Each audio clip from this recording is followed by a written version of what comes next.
سب سے پہلا سوال ہے کہ قبلہ آپ میلاد مناتے ہیں، میلاد منانا جائز نہیں ہے، کیوں جائز نہیں ہے؟ کہتے ہیں بھی آپ جو میلاد مناتے ہیں اس میلاد کے اندر عورتیں اور مرد کا اختلاط ہوتا ہے، یہ واقعی ہوتا ہے کہ نہیں ہوتا؟ ہماری کمزوری ہے نا، ہوتا ہے نا، ہوتا ہے، یہاں نہیں ہوتا تو کبھی دیکھ لیں گے، آپ نے نہیں دیکھا تو آپ کو نظر آ جائے گا۔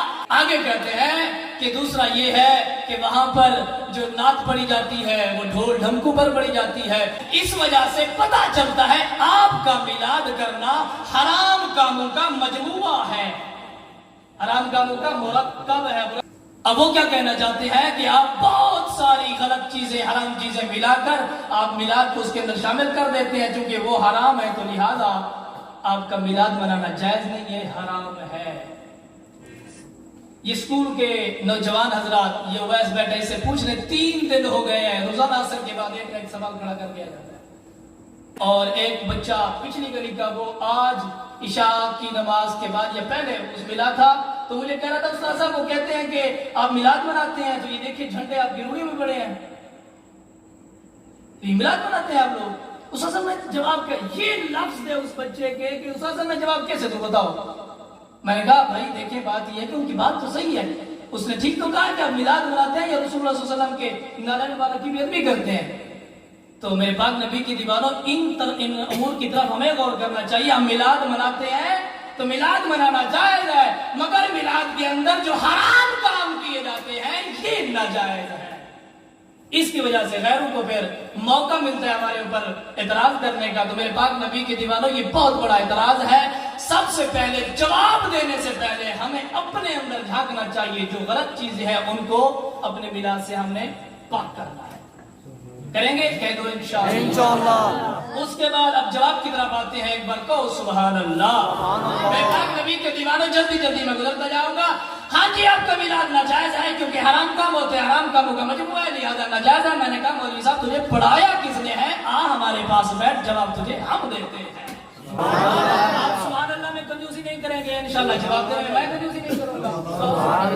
تو میرے پاک نبی کے دیوانوں کہتا ہے کہ یہ حرام ہے، میں نے کہا حرام ہے، کہتے ہیں ہاں جی۔ میں نے کہا اچھا مجھے بتا، اب یہ حرام ہوا ہے حرام کاموں کی وجہ سے، ہمارا دعویٰ یہ ہے کہ جو میلاد ہے فی نفس ہی بے ذات ہی میلاد منانا جائز ہے، مگر اس کے اندر جو حرام کام ہے وہ ناجائز اور حرام ہے، چاہے وہ میلاد میں ہو رہے ہو، چاہے وہ برتھ ڈے پر ہو رہے ہو، چاہے وہ سالگرہ پر ہو رہے ہو، یا چاہے مسلمانوں کی شادیوں میں ہو رہے ہو، وہ تب بھی حرام ہوتا جائے۔ عمل بھی کریں گے کہ نہیں؟ ماشاءاللہ، ہاتھ بلند کر کے کہیں انشاءاللہ۔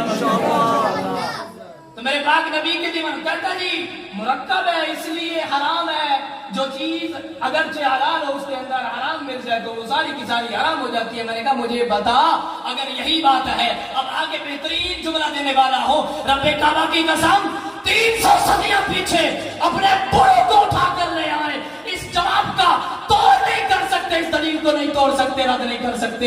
وہ کیا ہے؟ میں نے کہا میں تجھے بتاتا ہوں، مجھے بتا آقا صلی اللہ علیہ وسلم نے جب اعلان نبوت فرمایا اس وقت مکے کے اندر جناب والا بت کتنے تھے؟ مجھے بتا بت پلید ہے یا پاک ہے؟ کہتا ہے بت پلید ہے۔ میں نے کہا مکہ پلید ہے، کتنا شادی توجہ فرمائیے گا، مکہ پلید ہے، کہتا ہے مکہ پاک ہے، بت پلید ہے، کہتا ہے مکہ پاک ہے، بت پلید ہے۔ میں نے کہا میرا دعویٰ سن، میلاد پاک ہے، ناجائز چیزیں پلید ہے، میلاد پاک ہے، ناجائز چیزیں پلید ہے، مکہ پاک ہے، ناجائز چیزیں پلید ہے، مکہ پاک ہے، بت پلید ہے، کہتے بالکل پکی بات ہے۔ میں نے کہا اب مجھے ایمانداری سے بتا مصطفیٰ نے بتوں کو توڑوایا تھا یا مکے کو توڑوایا تھا؟ نعرہ تکبیر، نعرہ۔ کہتے ہو یہ تو آپ نے مجھے پھنسا دیا ہے۔ میں نے کہا اگر پھنسنے سے بچنا چاہتے ہو تو اہل سنت کے اندر شامل ہو جاؤ، ادھر بھی نجات مل جائے گی ادھر بھی نجات مل جائے گی۔ سبحان اللہ۔ کہتے اچھا یہ بات ہے اب کیا کیا جائے گا؟ میں نے کہا ابھی تک پتا نہیں چلا، خدا کے بندے میلاد پاک ہے، ناجائز چیزیں پلید ہے، میلاد کو ناجائز چیزوں سے پاک کر دو، میلاد حلال ہو جائے گا۔